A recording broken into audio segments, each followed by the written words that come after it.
اچھا عابد بھائی، جیسے کہ آپ نے بتایا کہ آپ مکتب اہل سنت میں دیوبند سے اہل حدیث میں آئے، پھر اہل تشیع کے ساتھ آپ کے کچھ تعلقات بنے افراد کے ساتھ، تو ہم آپ سے یہ جاننا چاہیں گے کہ وہ کون سا ایسا ٹرننگ پوائنٹ تھا کہ جب آپ کو یہ ضرورت محسوس ہوئی کہ مجھے کمپیریٹیو اسٹڈی کرنی چاہیے، اور چونکہ حق سبحانہ و تعالیٰ کے کرم سے آپ میں شروع سے تعصب پایا ہی نہیں جاتا تھا آپ کی فطرت میں، جی جی تو آپ نے اس کے بعد تحقیق کی، اور تحقیق کرنے کے بعد آپ نے مکتب اہل بیت کو قبول فرمایا. جی تو بالکل وہ ٹرننگ پوائنٹ کیا تھا، تاکہ ہمیں بھی پتہ چلے کہ ہمیں بھی اس بارے میں کچھ فکر کرنی چاہیے، کچھ سوچنا چاہیے. تو اس بارے میں کچھ ہمیں بتائیے گا. انشاءاللہ. ٹرننگ پوائنٹ جعفر بھائی یہ تھا کہ وہ ڈسکشن میری پھر قاسم بھائی سے چلتی رہی. اچھا، تو انہوں نے جنرل مجھے موضوعات پہ جرنل شروع، موضوعات پہ نا، اب ظاہر سی بات ہے پہلے تو میں نے وہ جزوی باتیں میں نے ان سے پوچھی، وہ انہوں نے مجھے بتا دیا تھا اس کی اساس کیا ہے کیا نہیں ہے. وہ ایک لمبی بات ہو جائے گی. ٹھیک ٹھیک ظاہر میری ذہن میں تو پہلے تو یہی باتیں تھی نا. توحید کے حوالے سے میں نے ان سے سوالات کیے تھے، ٹھیک ہے. تو توحید کے حوالے بھی انہوں نے مجھے صحیح بتایا تھا. آپ سے بھی میں نے پوچھا تھا، جی جی جی. آپ نے بھی مجھے صحیح بتایا تھا. میں نے یار توحید کے بارے میں تو صحیح ہے. ٹھیک ہے. اب کہا جاتا ہے خلافت اور امامت کا ہی جو ایک مشہور و معروف جو ایک تنازع ہے، اساسی جو اختلاف ہے نا، تو اس کے دلائل ہمیں بیسیکلی خلافت کے دلائل تو ہمیں نہیں پتہ. ہمارا تو ایک عقیدہ پیدائشی ہے نا، یہ ہمیں معلوم کرنے کی کیا ضرورت ہے. اب کسی تشیع سے پوچھو امامت کے عقائد عام بندے سے، تو شاید اس کو معلوم بھی نہ ہو. تحقیقی نہیں، تقلیدی ہے، تقلیدی ہے. تو مجھے قاسم بھائی نے ایک حدیث دی صحیح بخاری سے کہ آپ یہ چیک کریں. اچھا، وہ حدیث لا نور ما ترکنا صدقہ نا، حدیث فدق. ٹھیک ہے. تو وہ کافی ڈیٹیل میں تھی، مطلب ڈیٹیل میں ساری باتیں آ گئیں. خلافت کا عنوان بھی آ گیا اور جاگیر فدق کا مطالبہ بھی آ گیا. ٹھیک ہے. آگے سے حضرت ابوبکر صدیق رضی تعالیٰ عنہ نے وہ حدیث سنائی. ٹھیک ہے. پھر سیدہ سلام اللہ زہرا جو ہیں وہ ناراض ہو گئیں، بعض میں الفاظ ہیں غضبناک ہو گئیں. اگر ہم ترجموں کی بات کر لیں، بریکٹوں میں جو لکھا ہے، عربی متن کا تو چلو ہمیں اتنی وہ نہیں اس کی پتہ. ٹھیک ہے. تو یہ بات ہمیں پتہ چل گیا تھا. اچھا، وہ حدیث میں نے نہیں پہلے کبھی پڑھی تھی، میرے علم میں وہ تھی نہیں، سچی بات ہو. تو اس سے مجھے کافی وہ جو ہے نا، یوں کہہ لیں جھٹکا کہہ لیں، آپ کہہ لیں، یعنی کہ میرے لیے وہ ایک پہلا وہ ایک تاثر تھا کہ یہ آپ یہ کتابیں پڑھ تو رہے تھے، لیکن چونکہ ہمارا اور اہل حدیث کے درمیان کی گفتگو تھی، تو آپ رفع یدین، وہ رفع یدین جو ان کے فقہی اختلافات ہیں، تقلید زیادہ اس کے اوپر تھی نا. تو میں نے وہ ساری پڑھی، بار بار پڑھی. تو پھر وہ اس میں صاف لکھا ہوا تھا کہ مولا علی علیہ السلام جو ہیں وہ سیدہ سلام اللہ زہرا کی وفات ہوگی پہلے 6 مہینے میں. وہ شیخین سے ناراض ہو گئی تھی یا غضبناک ہو گئی تھیں. پھر انہوں نے رات کی تاریکی میں ان کی تدفین کی اور شیخین کو مدعو نہیں کیا، یہ اس میں لکھا ہوا تھا. اور پھر اس کے بعد انہوں نے وہ جو حضرت ابوبکر صدیق کو بلوایا، وہ فرمایا کہ آپ عمر کو ساتھ نہ لائیں. تو حضرت ابوبکر صدیق خیر تشریف لائے. وہ کوئی بھی آدمی پڑھ سکتا ہے حدیث، میں تو موٹی موٹی بات بتا رہا ہوں. میں یہ سارا پڑھ کے بڑا حیران رہ گیا. تو مولا علی علیہ السلام نے جو ہے وہ حضرت ابوبکر صدیق سے جو ہے وہ ارشاد فرمایا کہ یہ حق خلافت جو ہے نا، کیونکہ ہم نبی علیہ السلام کے قرابت دار ہیں، ٹھیک ہے نا، یہ اس کا مفہوم بنتا ہے. اور خلافت کے اصلی ہم حقدار ہیں. بس آپ نے ہمارے ساتھ جو ہے نا وہ یہ زیادتی کی ہے یا مطلب انصاف نہیں کیا. تو اس طرح کی بات اس میں بریکٹوں میں لکھا ہوا ہے مشورہ. پہلے ہم سمجھتے رہے یہ مشورے کی بات ہو رہی ہے. مجھے پھر وہ قاسم بھائی نے کہا کہ مشورے کے الفاظ انہوں نے بریکٹوں میں لکھے ہوئے ہیں، متن میں تو نہیں ہے، عربی متن میں. اب خیر مجھے تو عربی متن کی تو اتنی سمجھ بھی نہیں ہے کہ عربی متن میں ہے نہیں. پھر آپ سے بھی بات ہوئی. بہرحال اس حد تک بھی اگر ہم ترجمے کی حد تک بھی جائیں نا، جو بھی اس کا ترجمہ ہے وہ بڑا میرے لیے حیران کن تھا. اختلاف تو ہے. اچھا، میں اپنے طور پہ یہ سوچتا رہا اگر مولا علی علیہ، دیکھیں ہمارے لیے تو حضرت ابوبکر صدیق ہوں یا حضرت میں فاروق ہوں یا مولا علی علیہ السلام ہوں، ہمارے اہل سنت میں تو کوئی فرق نہیں ہے نا. کوئی فرق نہیں ہے. فضیلت میں ابوبکر زیادہ ہوں گے، عمر زیادہ ہوں گے. علی اگر تیسرے نمبر پہ بھی ہیں تو کوئی ایسا تو نہیں ہے نا کہ بالکل ہی وہ تو کانسیپٹ نہیں تھا نا. تو جتنا ہم حضرت ابوبکر صدیق رضی تعالیٰ عنہ کی فضیلت کے قائل تھے، تو اتنا ہی ہم مولا علی علیہ السلام کا بھی ایک فطری خاکہ ہمارے ذہن میں تھا. ٹھیک ہے. تو مجھے اس بات پہ بڑی حیرانگی ہوئی کہ مولا علی علیہ السلام ایک تو یہ ہے کہ وہ اپنا حق خلافت کا دعویٰ کر رہے ہیں. میں کیسے کہہ سکتا ہوں کہ وہ جو دعویٰ کر رہے ہیں وہ میں نہ مانوں؟ میری کیا مجال ہے؟ میں کہوں نہیں، مولا علی علیہ السلام تو حق خلافت کا دعویٰ کر رہے ہیں اور میں نہیں مانتا، لیکن میرے نزدیک تو وہ ان کا حق بنتا نہیں تھا. یہ میں تو نہیں نہ کہہ سکتا نا. اگر کوئی بڑے علماء کرام کہتے ہیں تو وہ ان کی علم کی سوچ ہوگی یا ان کی علم کی دسترس ہوگی، اتنا تو میرے پاس علم نہیں ہے. میں تو ایک سادہ آدمی ہوں نا، عام آدمی ہوں. سیدہ سلام اللہ زہرا نے جاگیر فدق کا مطالبہ کیا اور نہ ملنے پر اس پہ اگر انہوں نے ناراضگی کا اظہار کیا تو میں یہ تو نہیں کہہ سکتا نا کہ سیدہ سلام اللہ زہرا کو حدیث کی سمجھ نہیں تھی یا دین کی سمجھ نہیں تھی. مطلب ایک کانسیپٹ تو ہمارا ان کے بارے میں تھا نا. کائنات کی ایک عظیم شخصیت ہے، وہ جنت کی عورتوں کی سردار ہے، مریم علیہ السلام کے مسلمین. اچھا یہ وہ شخصیات ہیں، سیدہ سلام اللہ زہرا ہوگی یا مولا علی علیہ السلام ہوگی، یہ شیعہ سنی متفقہ ہیں، مقدسات جو ہے نا. شیخین کے حوالے سے تو یہ ہے نا کہ چلو وہ اہل تشیعوں کے مقدسات نہیں ہیں، ٹھیک ہے نا. لیکن یہ تو شیعہ سنی دونوں کے متفقہ ہیں، فرقوں میں شخصیت بٹی ہوئی ہے، لیکن یہ عالم اسلام کی متفقہ شخصیات ہیں. تو یہ میرا ٹرننگ پوائنٹ بنا نا. میں نے کہا ایک تو اس کے اندر مجھے یہ بات، اچھا اس بارے میں میں پھر شاہ جی سے میں نے کہا جی اس کی شرح پھر کیا ہیں، اس کی مزید طرق کیا ہیں. اچھا بعض لوگوں نے کہا جی کہ نہیں سیدہ تو گئی نہیں، ٹھیک ہے، انہوں نے کسی کو بھیجا تھا. تو پھر مجھے ایک دفعہ میری آپ سے بھی بات ہوئی تھی، تو پھر غالباً آپ نے ترمذی سے مجھے کوئی حوالہ دکھایا تھا، مجھے یہاں تک یاد پڑتا ہے کہ سیدہ بھی گئی ہیں. مطلب یہ ہو سکتا ہے کہ پہلے آپ نے کسی کو بھیجا ہو، بعد میں آپ خود بھی چلی گئی ہوں. یہ تو کوئی ایسی بات ہے، ہم نے تو روایتوں میں ہی دیکھنا ہے نا کہ روایتوں میں کیا لکھا ہے، اگر وہ صحیح سند ہے. تو سیدہ سلام اللہ زہرا کے بارے میں جب میں نے یہ پڑھا تو حدیث لا نور اس کے بارے میں، اور وہ انہوں نے مطالبہ کیا. اب ان کا بارے میں ہمارا ایک کانسیپٹ تو تھا کہ وہ دنیا کی سچی ترین خاتون ہے. اتنا تو مجھے تو اندازہ، اگر حضرت ابو بکر صدیق جو ہیں وہ صدیق ہیں، حضرت فاروق جو ہیں وہ فاروق ہیں، تو وہ تو طاہرہ ہیں. سیدہ سلام اللہ زہرا وہ تو طاہرہ ہیں، ٹھیک ہے نا. یہ تو کوئی بھی نہیں اختلاف کر سکتا نا. پھر وہ گھرانے رسول میں سے ہیں. یعنی میرے دماغ میں جو چیز کلک کر رہی تھی نا، یار یہ گھرانے رسول میں سے ہیں، نبی صلی اللہ علیہ وسلم کی بیٹی ہیں، ان کے گھر میں دین نازل ہوا ہے، وہی نازل ہوئی، یہ گھرانے رسول کے لوگ ہیں. ایسا تو نہیں ہو سکتا نا کہ ان کو سمجھ نہ ہو دین کی، ان کی دین کو سمجھ نہ ہو. گو کہ وہ بھی اپنی جگہ پہ صحیح ہوں گے، لیکن ہم ان کو غلط کیسے کہہ سکتے ہیں؟ اور پھر جنت کا سردار مان کر کیسے غلط کہہ دیں؟ پھر مولا علی علیہ السلام اس میں ان کا ساتھ دے رہے ہیں. ٹھیک. اب مولا علی علیہ السلام سیدہ سلام اللہ زہرا کا ساتھ دے. ایک میں مثال دے رہا ہوں آپ کو.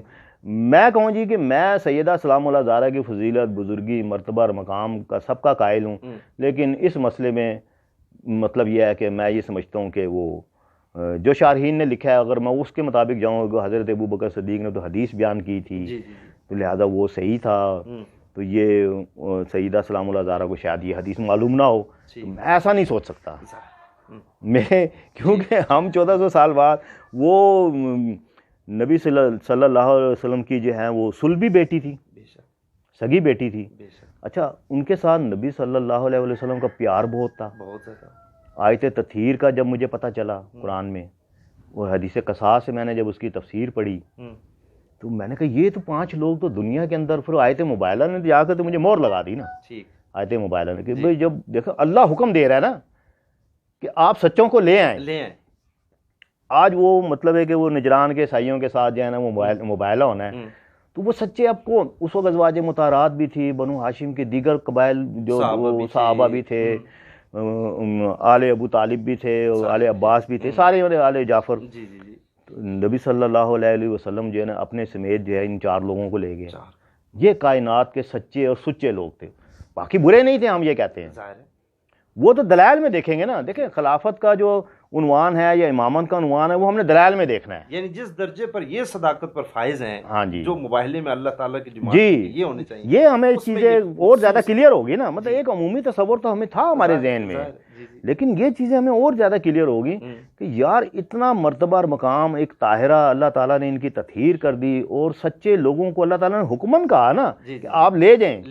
اب اللہ کے حکم کو نبی صلی اللہ علیہ وسلم سے بہتر کون سمجھ سکتا ہے؟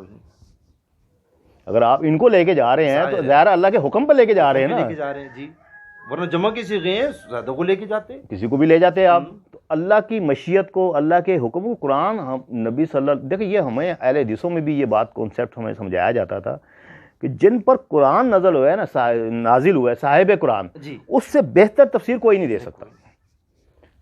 یہ بات اللہ نے اسی لیے قرآن کے ساتھ مفسر قرآن بنا کر. تو جو صاحب قرآن جن پر آیت مباہلہ نازل ہوئی، جن پر آیت تطہیر نازل ہوئی، وہ بلا کے چادر میں لیں.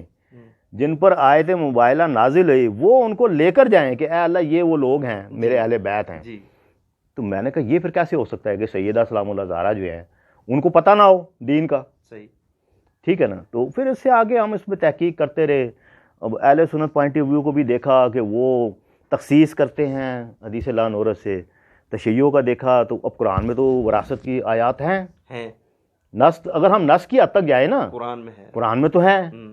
تو اب تخصیص اس کی ایک اچھا یہ خبر واحد میں بھی کہ مطلب اہل سنت کو جب ہم نے پڑھا تو بعض تو یہ کہتے ہیں کہ یہ فلاں سے بھی بیان ہے فلاں، لیکن بہرحال 20 علماء کے حکم میں نے آپ کے آرٹیکل میں بھی پڑھے تھے کہ یہ خبر واحد ہے. یعنی یہ حضرت ابوبکر صدیق رضی تعالیٰ عنہ جو ہیں تنہا اس کے راوی ہیں. بعد میں اس کو امی عائشہ نے بھی بیان کیا، یعنی تواتر تک نہیں پہنچے تھے. سند کے لحاظ سے یہ واحد مطلب وہی ہے. تو وہ پھر ہم نے ساری چیزیں وہاں قرآن میں دیکھی کہ یہ تو قرآن میں تو صریح نصوص ہیں. مطلب وہ تو یہ فرما رہے ہیں نا کہ نبی صلی اللہ علیہ وآلہ وسلم نے فرمایا کہ ہم جو چھوڑ جائیں، یعنی ہماری کوئی میراث نہیں ہے، ہم جو چھوڑ جائیں وہ صدقہ ہے. ہم انبیاء کی کوئی وراثت نہیں ہوتی، ہم جو چھوڑ جائیں وہ صدقہ ہے. تو قرآن تو انبیاء کی میراث کی بات کر رہا ہے نا، وہ زکریا علیہ السلام کی اگر ہو یا موسیٰ علیہ السلام ہو اور اسماعیل علیہ السلام کا جو ہے، تو اور بھی 5-6 آیات ہیں اس میں. تو پھر ہم نے اس کے اوپر مزید تحقیق کی. پھر ہم نے مقصد کہنے کہ چونکہ مولا علی علیہ السلام اپنا حق خلافت کا دعویٰ کر رہے ہیں، ملی نہیں ملی وہ ایک الگ بحث ہے. اب وہ دعویٰ کریں تو ظاہر ہے وہ کوئی بات اپنی طرف سے تو نہیں کر سکتے. ہمارا مائنڈ پہلے تو یہ ہونا چاہیے نا، کسی اساس پہ کریں گے نا. وہ گو کہ وہاں انہوں نے وہ دلیل نہ دی ہو، لیکن جب ہم ان کو مانتے ہیں، ٹھیک ہے نا، پاک مانتے ہیں نا، جیسے کہتے ہیں نا 5 تن پاک، یہ 5 ہستیاں یعنی اس لحاظ سے پاک ہیں کہ نبی صلی اللہ علیہ وسلم نے ان کو اپنی چادر میں لیا اور آیت تطہیر تلاوت کی ہے، اور ان کی سچائی اور ان کی طہارت کی گواہی اللہ نے دے دی. وہ کہیں کہ میرا حق خلافت ہے، میں کہوں یار ٹھیک ہے وہ کہہ رہے ہیں لیکن یہ نہیں، یہ تو پہلے خلیفہ تو وہ تھے اور پہلے دوسرے وہ تھے، پھر یہ نہیں ہو سکتا. ٹھیک ہے نا. یہ بات کی باتیں. پھر ہم نے اس کو ایز اے منہج جو ہے نا اہل سنت کے دلائل میں دیکھا، پھر اہل تشیع کے دلائل میں دیکھا. تو میری سمجھ کے مطابق جو تھا نا، جو مجھے یعنی 4 سال ہو گئے مجھے اس پہ، اور مزید تحقیق میں کر رہا ہوں. آپ سے بھی پوچھتا رہتا ہوں، قاسم بھائی سے بھی پوچھتا رہتا ہوں. کتابیں بھی میں نے لے لی. اب پہلے تو میرے پاس صرف 7 تھی، مشکات تھی، تفسیر ابن کثیر تھی. اچھا سید مودودی کا کافی لٹریچر میرے پاس پڑھا تھا، لیکن اہل تشیع کی میرے پاس کوئی کتاب نہیں تھی. اب وسائل الشیعہ اور الاصول کافی اور نور الاذہان جو ہے تفسیر ہے وہ ہے، نہج البلاغہ ہے، صحیفہ سجادیہ، یہ یعنی اتنی کتابیں تو میرے پاس آ گئی ہیں یار کہ یہ میں. اچھا پھر ان کے اصولی موقف جو ہے نا حدیث کے حوالے سے کہ ان کے ہاں حدیث کیا مطلب، یہ حدیث کہتے کس کو ہے، اہل تشیع پرکھتے کیسے ہیں، وہ ساری چیزیں ہم نے. تو وہ ماشاءاللہ سے ان کا جو منہج ہے نا وہ کافی سٹرونگ ہے. یعنی مجھے ایسا لگا کہ دلائل تو اہل سنت بھی رکھتے ہیں، لیکن اہل تشیع کے دلائل جو ہے نا امامت کے عنوان میں زیادہ مضبوط ہے. مطلب یا تو ہم اس کو رد کریں تو ہمارے پاس بڑی ٹھوس، یا تو ایک ہٹ درمی ہوتی ہے، ایک ضد ہوتی ہے، نہیں ہم نے ماننا ہی نہیں. وہ تو اور بات ہے نا. مطلب بریلوی ہے، آپ اس کو دکھاتے رہے بخاری مسلم کی رفع جرائن کی حدیثیں، وہ نہیں مانے گا، وہ تعویل نہیں کر دے گا نا. ٹھیک ہے نا. تو وہ ہم نے دیکھنا ہوتا ہے کہ دلیل کیا ہے. دلیل جو ہوتی ہے نا وہ اصل چیز ہوتی ہے، چاہے وہ عقیدہ خلافت ہو چاہے وہ عقیدہ امامت ہو. تو دلائل کی بنیاد پر جو ہے نا، میں تو آج بھی کہتا ہوں، مجھ سے بہت سارے لوگوں نے بات کی، پوچھا، میں نے ان کو وہ دلائل بتائے. میں نے کہا دیکھیں یہ دلائل کافی مضبوط ہے. اب کوئی بندہ کہے کہ یار ہمارا نہیں دل مانتا، نہیں یہ اصل میں نا غالی ہیں یہ صحابہ کے. اچھا صحابہ کے اس طرح سے گستاخ مجھے نہیں نظر آئے یہ. ٹھیک ہے، جو ایک عام طور پر میں نے جو میں نے فتاوے دیکھے، علی خامنائی کا اس دوران فتویٰ ہمارے سامنے آیا کہ اہل سنت مقدسات کی توہین کرنا حرام ہے. یہی ہو سکتا ہے نا زیادہ سے زیادہ. اختلاف تو دیکھو نا ہو سکتا ہے. اب جیسے یہ حسینی منہج ہے بھائی، یہ بھی تو 4-5 صحابہ کی تخصیص کر ہی رہے ہیں نا، پوری جرح کا کھاتا کھول رکھا ہے انہوں نے. یہ ہے کہ اگر آپ یہ کہتے ہیں کہ اصحاب سے اختلاف نہیں ہو سکتا، وہ تو اہل بیت کا ہوا ہے. اہل بیت کا ہوا ہے نا. ہاں وہی بات ہے نا، اہل بیت کا اختلاف ہوا ہے. تو اختلاف تو ہو سکتا ہے نا. تو کسی کے تقدس کو پامال کیے بغیر آپ اختلاف رکھ بھی سکتے ہیں اور اختلافی امور کی تحقیق کر بھی سکتے ہیں. اگر میں عقیدہ امامت کی حقانیت کو بالکل حقیقی معنوں میں، یعنی میں اپنے حساب سے جتنی میں نے تحقیق کی، اگر میں اس کو حق کو سچ مانتا ہوں نا، تو میں یہ سمجھتا ہوں کہ میرا یہ کام نہیں بنتا کہ اب جو میں عقیدہ خلافت میں اس کو جو ہے نا وہ رونتا پھروں، ٹھیک ہے، ان کی تذلیل کروں. نہیں، ایسا نہیں ہے. وہ بھی محترم شخصیات ہیں، وہ اہل سنت کے ہیں اور ہمارے ٹھیک ہیں مسلمان ہیں، تعویل کرتے ہیں، لیکن دلیل کمزور ہے. ٹھیک ہے، دلیل جو ہے نا خلافت کے عنوان میں، یعنی آپ کا ٹرننگ پوائنٹ جو بنا وہ جاگیر فدق، حدیث فدق. ہاں جی، اس میں آپ نے دو چیزیں دیکھی. ایک جناب سیدہ سلام اللہ علیہ کا مقدمہ تھا نا، وہ جو اپنا مولا علی کا مقدمہ، مولا علی علیہ السلام کا مقدمہ. تو آپ نے دونوں مقدمے دیکھے. دوسرا اس کے اندر جو تھا نا کہ شیخین کو مولا علی علیہ السلام نے مدعو نہیں کیا. مطلب اس حد تک تعلقات خراب ہو گئے تھے کیا اس عنوان کو لے کے، خلافت کے عنوان کو لے کے. پھر اس کے کانٹیکٹ میں پھر ثقیفہ بھی ہم نے پرولا نا کہ ہوا کیا تھا. ایسی بات تو نہیں کہ جاگیر فدق اتنی شدت کیوں آ گئی. ہمیں تو وہ دیا جاتا ہے کہ صحابہ میں کوئی اختلاف و شیر و شکر تھے، ہاں، لیکن جب آپ کتاب میں پڑھتے ہیں تو آپ حیران ہو جاتے ہیں انسان کہ یہ شیر و شکر کیسے ہو سکتے ہیں جو جنازے میں بھی آنے کی اجازت ہے. وہی نا مین چیز ہے نا. دیکھیں آپ کے محلے میں کوئی فوتگی ہو جاتی ہے، اگر آپ ان کے ساتھ تعلقات دے بھی ہیں تو آپ جنازے میں چلے جاتے ہیں. جی جی، ٹھیک ہے نا. اس طرح تو کوئی بھی نہیں آپ کو روکے گا نا. اگر کوئی آپ کو روک رہا ہے، فرض کرے آپ کا کوئی عزیز رشتہ دار ہے، وہ پابندی لگا دیتا ہے کہ آپ نہ آئیں، یا وہ آپ کو بلاتا ہی نہیں، آپ کو اطلاع ہی نہیں دیتا. حدیث لا نورث ما ترکنا صدقہ سے مجھے ایسا لگا کہ مولا علیہ السلام نے ان کو اطلاع ہی نہیں دی. لکھا ہے نا کہ وہ ان کو اذن نہیں دیا آنے کا، اجازت نہیں دی. اجازت نہیں. وہ دیگر روایات میں بھی پھر آ رہا ہے کہ وصیت بھی تھی سیدہ سلام اللہ زہرا کی.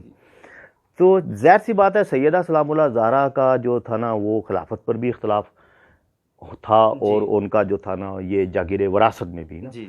تو وراثت میں جو ہے وہ ہم نے جہاں تک تحقیق کی وہ سیدہ سلام اللہ زہرا کی وراثت بنتی تھی. جی ٹھیک ہے نا.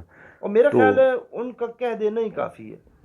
میں وہی کہہ رہا ہوں نا. دیکھیں نا، جب اللہ تعالیٰ نے ان کی پاکی کی گواہی دے دی، ان کی سچائی کی گواہی دے دی، یعنی ان سے بڑا صدیق کون ہے دنیا میں؟ یعنی ایک ہوتا ہے نا ٹیکنیکل بحثوں میں الجھتے ہیں لوگ، وہ تعویلات وہ ہر کوئی کرتا ہی ہے نا انسان. ابھی بھی آج دیکھیں دیوبند کے اہل حدیث کے اختلاف ہیں، بریلویوں کے اہل حدیث، تعویلات تو ہو رہی ہیں. لیکن ایک بندہ اصولی بات سوچے کہ جب جناب سیدہ سلام اللہ علیہ فرما دیں کہ میری وراثت ہے گئی ہے نا، مطالبہ لے، اب مطالبہ لے کے وہ تو گئی ہیں نا، ان کا تو ہے نا موقف، وہ تو گئی ہیں، موقف تو ان کا آ گیا نا. ٹھیک ہے. اور مولا علی علیہ السلام ان کا ساتھ دے رہے ہیں، وہ بھی کہہ رہے ہیں ہے. ٹھیک ہے نا.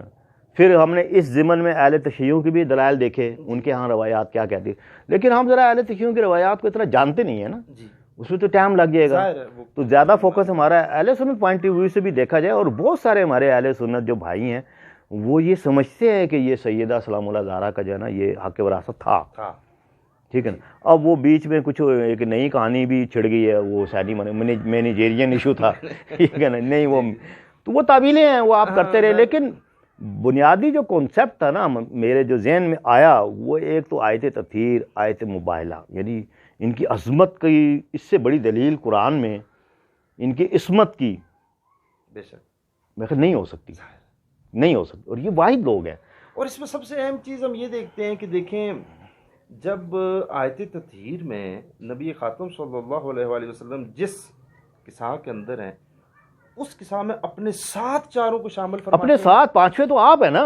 جب مباہلہ پر جاتے ہیں تو اپنے ساتھ چاروں کو شامل فرماتے ہیں. اپنے ساتھ چاروں میں اللہ سبحانہ و تعالیٰ جب درود کا حکم دیتا ہے تو نبی کے ساتھ ان کے بارے میں حکم، یعنی جب اللہ سبحانہ و تعالیٰ ان کو نبی کے ساتھ معاملات میں شریک کرتا ہے تو پھر میرا خیال ہے ان کی عظمت سمجھنے میں کوئی تردد نہیں ہونا چاہیے. دیکھیں جو عام آدمی ہوتا ہے نا، دیکھیں مجھے ایک بندہ بات سنا رہا تھا کہ ایک دیہاتی تھا، وہ ایک عالم کے پاس گیا، اس نے کہا جی میں دیہاتی آدمی ہوں، ان پڑھ گنوار، کتابی باتیں تو میں سمجھتا نہیں ہوں. ٹھیک ہے. میرے 3 سوال ہیں، مجھے آپ ہاں نہ میں جواب دے دیں. صحیح ہے. اگر آپ کتابیں کھول کے بیٹھیں گے تو وہ مجھے نہیں آتی، مجھے نہیں سمجھ میں آئیں گی، بتائیں. تو انہوں نے کہا اچھا چلو ٹھیک ہے آپ سوال کرو، میں ہاں نہ میں ہی جواب دیتا ہوں آپ کو. اس نے کہا ٹھیک ہے. میرا پہلا سوال ہے کہ سیدہ سلام اللہ زہرا جو ہے وہ دربار گئی تھی یا نہیں؟ ٹھیک ہے. گئی تھی یا نہیں؟ ہاں نہ طلب کیا تھا یا نہیں کیا تھا، وہ بات کی بات ہے. گئی ہیں یا نہیں گئی ہیں؟ وہ سوچ میں پڑ گیا. اس نے کہا یار اب کتابی باتیں تو یہ میں اس کو کتابوں سے بتاؤں. یہ تو ظاہر نہیں. اس نے کہا جی کہ ہاں گئی تھی. اس نے کہا اچھا میرا دوسرا سوال یہ ہے کہ انہوں نے جو مانگا ملا یا نہیں.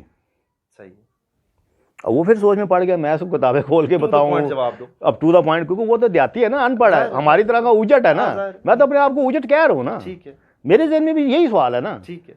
اس نے جواب دیا کہ نہیں. اس نے کہا میرا آخری سوال ہے, سیدہ سلام اللہ زہرا سچی تھی یا نہیں, ہاں یا نہ. ٹھیک ہے. پھر اس نے سوچا کہ یار میں کیا کہوں, کیا, اس نے کہا سچی تھی. اس نے کہا بس جی مجھے مسئلہ سمجھ میں آ گیا. تو میرا بھی مسئلہ اصل میں یہی ہے کہ مجھے مسئلہ سمجھ میں آ گیا. باقی کتابی باتیں ہیں, زیر زبر کی بحثیں ہیں, ٹھیک ہے نا, تعویلیں ہیں, وہ آپ پڑھتے رہے 14 سال کی میں اس عنوان پہ جتنی ہوتی رہیں گی کتابیں لکھی ہیں. ابھی ایک نواں یعنی کہ ایک کنسیپٹ آ گیا جی, وہ مینیجیرین ایشو تھا, جو کہ پہلے قدیم علماء سے جو شیعہ سنی ہیں ان کے درمیان یہ بحث نہیں رہی ہے, کبھی بھی نہیں. یہ اب آ گیا, اس سے آگے کچھ اور آ جائے گا.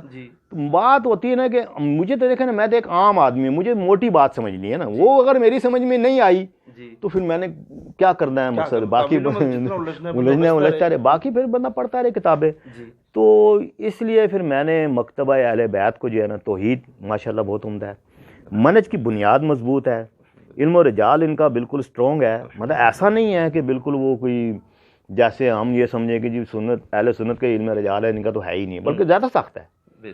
بعض جگہ کرائٹیریا ان کا راوی کو پرکھنے کا وہ زیادہ سخت ہے, ٹھیک ہے نا, وہ بھی صحیح ہے. اب سند سے جو چیز اب ان کے اہل تشیع میں مجھے بتایا, آپ نے بھی بتایا, شاہ جی نے بھی بتایا کہ ہمارے ہاں قول رسول کو بھی حدیث کہا جاتا ہے, قول امام کو بھی حدیث کہا جاتا ہے. تو ائمہ معصومین کے حوالے سے وہ ان کی عصمت کا عقیدہ ہے, وہ نسی امامت کا عقیدہ رکھتے ہیں نا. تو جب عقیدہ ہی ان کی عصمت کا ہے تو سند جب امام تک پہنچ گئی, بات سمجھ میں آ رہی ہے نا, میری سمجھ میں تو بات آ رہی ہے نا, کہ جب بات ہم تو امام سے نہیں پوچھے, ہمارا تو عقیدہ ہے کہ امام جو بتائے گا وہ دین الہی ہے, ٹھیک ہے نا. قرآن جو ان کی گواہی دے رہا ہے, قرآن ہے, وہی رسول خدا صلی اللہ علیہ وسلم کا فرمان ہے. اہل سنت میں تو یہ ہے نا کہ حدیث رسول ہے, پھر صحابی کا قول ہے, ان دونوں میں فرق ہوتا ہے. تو اہل تشیع میں چونکہ قول امام بھی حدیث ہے, چونکہ معصوم ہے, وہاں صحابہ غیر معصوم, وہاں غیر معصوم ہے. تو یہاں بیسکلی بعض لوگ اعتراض کرتے ہیں نا کہ نہیں جی پھر سند انہوں نے متصل نہیں کیا. تو میں بھی پھر یہی بات پہلے میں نے اسی کو سمجھا, یار یا تو وہ یہ کہے کہ ہم ان کی عصمت کا عقیدہ رکھتے ہی نہیں, تو پھر پوچھیں گے نا سند ان کی کہاں سے لی. جب عقیدہ ہی ہمارا معصومہ ہے, اب مریم علیہ السلام کے بارے میں کوئی یہ سوال کر سکتا ہے کہ وہ گھر سے نکلتی تھی نہیں نکلتی تھی, مطلب کس کی اجازت سے, کیا ہم معصومہ جو مانتے ہیں ان کو, مریم علیہ السلام کو ہم معصومہ مانتے ہیں نا, تو ہم یہ سوال اٹھانے والے کون ہوتے ہیں؟ اللہ نے جو ان کو عصمت دے رہا ہے. تو کیا آیت تطہیر جو ہے ان کی عصمت کی دلیل نہیں ہے؟ آیت اولی الامر جو ہے سب سے بڑی دلیل میرے نزدیک آیت جو اولی الامر ہے. مطلب اہل سنت میں تو یہ پتہ ہی نہیں ہے نا کہ یہ اولی الامر ہیں کون ہیں. اگر ان کی تعویلات سے جائیں گے یا عقائد کی کتاب, ان کے ہاں تو فاسق و فاجر کی بھی اطاعت جو ہے نا, وہ اگر وہ منصب اقتدار پہ آ جائے تو وہ بھی دوبارہ اولی الامر ہے. لیکن وہاں پہ مطلق اطاعت کا جب اللہ حکم دے رہا ہے, اچھا اہل تشیع کا صریح روایات ہیں, بات تو یہ دیکھنی ہے نا ہم نے کہ یہ کون ہے اولی الامر. یعنی وہ روایات قرآن کی آیت سے مطابقت بھی تو رکھتی ہو نا, مطابقت رکھتی ہو نا. اللہ نے دیکھا نا مطلق ایک اطاعت کا 3 اللہ نے بیان کر دیا نا, ایک اللہ تعالیٰ خود ہو گئے, ایک رسول اللہ صلی اللہ علیہ وسلم, اور تیسرے جو ہے اولی الامر ہو گئے. مطلق اطاعت کا حکم ہے نا. اچھا اس میں کوئی اختلاف بھی نہیں ہے اہل سنت میں, تفسیروں میں کوئی اختلاف نہیں ہے. بس وہ اگلے حصے سے جو ہے نا وہ تنازعات سے جو ہے نا وہ بات سمجھنے والی ہے کہ بھائی وہ تنازعات کا تعلق ان کے ساتھ نہیں. بہرحال یہ لمبی بحثیں ہیں, لیکن وہاں تک اگر ہم دیکھیں تو مطلق اطاعت کا اللہ تعالیٰ حکم دے رہا ہے, تو وہ سب سے بڑی دلیل ہے عصمت کی. تو یہ میں لوگوں کو بھی بتاتا ہوں, میں نے کہا یار یا تو آپ اہل تشیعوں کے ان دلائل کا رد کریں عصمت کے, اگر تو وہ کہیں کہ ٹھیک ہے جی آپ کے پاس تو عصمت کی دلیل ہی نہیں ہے, تو آپ معصوم مانتے ہیں اور بغیر کسی سند کے آپ ان سے روایتیں لے رہے ہیں. اگر آپ اس کو نہیں توڑ سکتے تو وہ اپنی دیکھیں صحابہ کی عدالت پر اگر محدثین حدیثیں لے رہے ہیں, وہ اپنے کانسیپٹ پہ تو لے رہے ہیں نا. آپ کے نزدیک وہ عدالت ثابت ہے یا نہیں ہے, وہ اگلی بحث ہے. لیکن ان کے وہ اپنے کانسیپٹ, تو میں نے کہا وہ بھی اپنے کانسیپٹ پہ جو ان کی عصمت کی دلیل ہے وہ اس کے اوپر حدیثیں لے رہے ہیں. تو یہ وہ بنیادی باتیں تھیں. تو میں نے دیکھا منہج بھی اسٹرانگ ہے, علم رجال بھی اسٹرانگ ہے, اصول بنیادی اصول منابع جو ہے نا, کیونکہ دیکھیں 4 ماخذ ہوتے ہیں اہل سنت میں بھی, پھر سلف و صالحین کی تعریف ہوتی ہے, یعنی قرآن و حدیث کو سمجھنا کیسے, ساری چیزیں وہاں بھی ایسی ہی چل رہی ہیں. تو اس لحاظ سے اہل تشیع میں کوئی ایسا نہیں ہے, بلکہ ان کا اصول منابع اور ان کے اصول منہج جو ہیں وہ اسٹرانگ ہیں, مضبوط ہیں اور دلائل کے اوپر کھڑے ہیں. تو باقی معاملات تو انسان کی مرضی ہے نا، وہ اس کو بالترتیب دیکھتا رہے تو وہ پتہ چلتا چلا جائے گا. تو یہ ٹرننگ پوائنٹ جو تھا نا میرا، یعنی جاگیر فتق نے میرے لیے گیٹ کھول دیا نا، گیٹ، یعنی اس کے بعد امامت پر گیا نا میں، عقیدہ امامت پر، عقیدہ عصمت پر، ٹھیک ہے نا، یہ بعد میں پھر یہ آگے جاتا ہے نا. کیونکہ سیدہ سلام اللہ زہرا مولا علی علیہ السلام کے میرا حق خلافت ہے، اب میں یہ تو نہیں کہہ سکتا کہ نہیں ہے. یعنی آپ نے یہ کہا نا کہ جو جناب سیدہ کا، جو مولا علی کا موقف ہے نا، میں وہاں کھڑا ہوں. ہاں، میں نے، مجھے حدیث غدیر میں نبی صلی اللہ علیہ وسلم نے، وہ ان کی اس کی مرضی ہے، وہ اپنا جواب دے نا.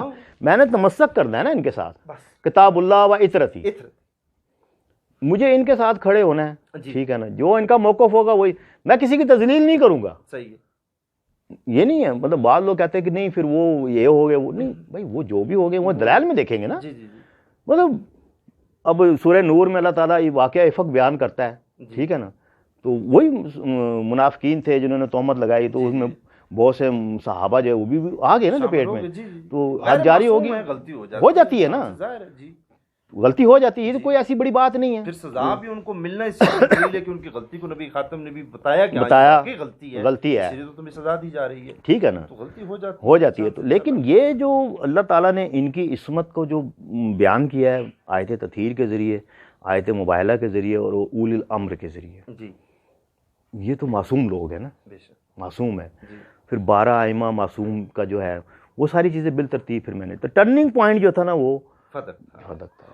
جزاک اللہ خیر عابد بھائی، بہت بہت آپ کو شکریہ. بہت شکریہ. آپ نے وقت دیا، آپ نے اپنے یعنی ہمارے ساتھ ہسٹری شیئر کی، اور ہم بھی انشاءاللہ، اور ناظرین بھی جب آپ کی جو گفتگو سنیں گے تو ایٹ لیسٹ وہ بھی سوچیں گے کہ اس نقطے پر آ کر، یعنی ایک ہوتا ہے کہ ہم کتاب پڑھ لیتے ہیں سرسری طور پر، ہم اس کے اندر سے کوئی چیز اخذ نہیں کر رہے ہوتے، اور کبھی ایک ایسا وقت آ جاتا ہے کہ جب ہم اسی حدیث کو پڑھتے ہیں جو شاید ہم بچپن سے پڑھ رہے ہیں، جو قرآن کی آیت ایون بچپن سے پڑھ رہے ہیں، لیکن اس کے اندر جو مطلب پوشیدہ ہوتا ہے وہ زندگی کی کسی ایک لمحے میں خداوند کریم کی ذات ہوتی ہے. جی بالکل، بے شک ایسا ہی ہوتا ہے.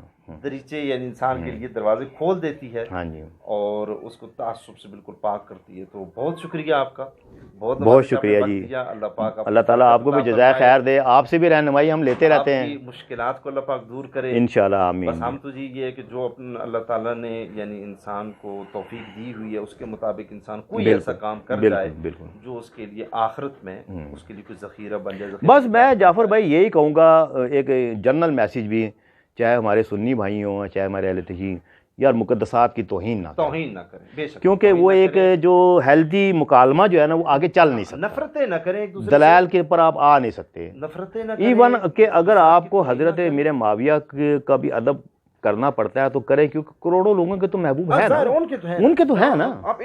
اگر آپ کو اختلاف ہے ان کے تو ہیں نا، آپ وہ کریں. تو یہ چیزوں میں لوگوں کو بھی سمجھاتا ہوں. دلیل کی جہاں تک بات آئے گی، میں نے اپنی سمجھ کے مطابق بتا دیا کہ وہ قرآن حدیث سے وہ ہے. بہت شکریہ، بہت نوازش. اللہ پاک آپ کو خیر و برکت دے.